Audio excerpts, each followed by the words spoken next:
Femmes inspirantes et engagées de l'IPC, saison 2. Une série de podcasts à la rencontre de 8 femmes lumineuses, inspirantes, de par leur engagement professionnel, leur combat contre le cancer, leur investissement humaniste. Elles sont infirmières, secrétaires, attachées de recherche clinique, médecins ou encore techniciennes de laboratoire. Elles ont tout un point en commun, elles s'investissent au quotidien pour lutter contre la maladie cancéreuse, aux côtés des patients et de leurs familles, avec empathie, expertise et détermination. Ce podcast a été produit par le service communication de l'Institut Paoli Calmettes avec le soutien de Cyril Chauvin pour le montage. Les photographies de l'exposition Femmes engagées et inspirantes de l'IPC sont signées Julie Lacher. Rencontre avec Aliénor Scharf, technicienne de laboratoire. Aliénor, bonjour, je suis ravie de vous accueillir au studio cet après-midi. Pourriez-vous vous présenter, s'il vous plaît ? Alors, bonjour, je m'appelle Aliénor, je suis technicienne de laboratoire à Paoli Calmettes. Vous nous avez rejoint il y a quelques temps de ça ? Il y a bientôt 4 ans, en juillet, ça fera 4 ans que je suis ici.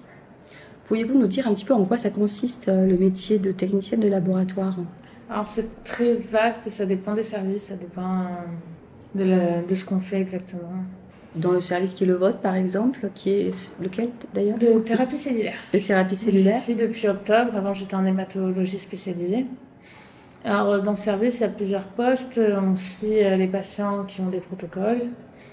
On fait de l'extraction d'ARN et d'ADN pour d'autres services qui ont besoin pour suivre leurs patients. On fait aussi les greffes des patients, les poches de greffe des patients. D'accord. Et dans les précédents services, ça consistait en quoi vos missions principales ? En hématologie spécialisée, c'était du suivi de la leucémie ou du diagnostic de leucémie. Donc on mettait en culture les cellules des patients pour avoir leur karyotype et déceler leur pathologie et les suivre au cours de leur traitement et plus. Dans vos missions au quotidien, vous travaillez plutôt en autonomie, de façon un peu individuelle, ou c'est vraiment un travail qui est organisé en équipe ? Comment ça fonctionne en fait pour les personnes qui ne connaissent pas de l'intérieur le métier de technicien de laboratoire dans un centre comme le nôtre de lutte contre le cancer ? Alors ça dépend des services. Ici on a 4 services de labo. Donc après 2, je ne sais pas comment ils fonctionnent exactement, mais mon ancien service, on avait chacun notre poste. Après, si on avait besoin d'aide, bien sûr, on avait toujours quelqu'un pour venir nous aider si on avait beaucoup trop à faire. Mais c'était chacun s'organiser son poste comme il le souhaitait. Dans mon nouveau service, on est parfois en équipe, en duo, en trinôme, où on est parfois 4. Il n'y a qu'un seul poste où on est tout seul. Donc on gère notre poste tout seul. Après, si on a besoin d'aide, bien sûr, il y a toujours quelqu'un pour nous aider si on a besoin de prendre. Et qu'est-ce qui a fait que vous avez postulé dans un centre de lutte contre le cancer, justement ? Pourquoi le choix de l'oncologie, de la cancérologie ? J'ai pas forcément choisi l'onco. En soi, j'ai choisi de travailler dans un hôpital à la base. Oui. Donc, il s'avère que celui-là, il est spécialisé dans le cancer. Mais non, c'était vraiment une opportunité qui s'est passée juste après le confinement, en fait. D'accord. Et une ouverture de poste et j'ai postulé directement. Je voulais changer de là où j'étais. D'accord. Et je voulais rentrer dans le milieu hospitalier.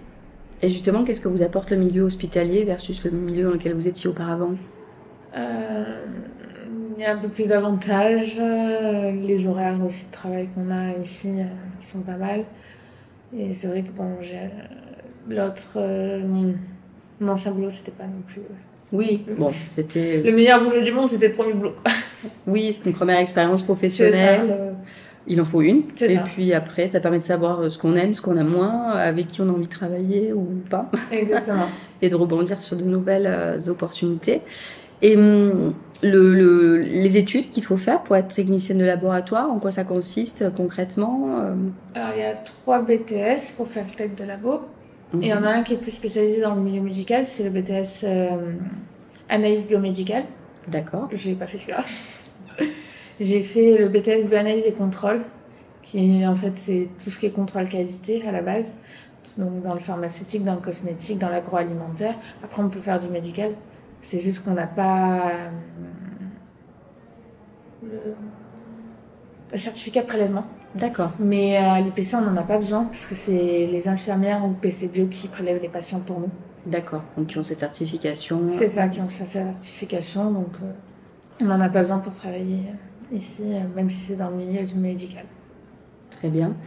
Qu'est-ce que vous auriez à conseiller ou à dire aux personnes qui voudraient nous rejoindre en tant que tech de lab au sein de l'IPC?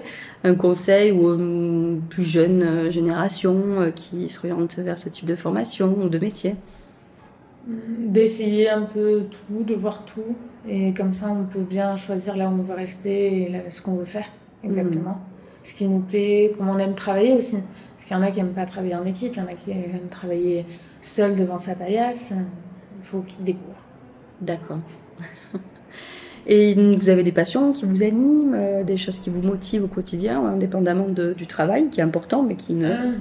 Je suis bénévole pour l'équipe de hockey de Marseille. D'accord. Les Spartiates de Marseille. D'accord. Et l'avantage, c'est qu'à l'IPC, ils donnent souvent des places pour le hockey. Donc... Oui, on est souvent invité d'invitations pour le personnel. Ils sont plutôt très généreux. Donc moi, je suis toujours, allez, il y a le hockey, les gars. Vous pratiquez le hockey également? Non, je fais surtout l'animation pour les matchs. D'accord. Et tout, donc, et je suis à la table de marque aussi. Donc je suis tout le temps au hockey. Super, une fervente supporter. Oui.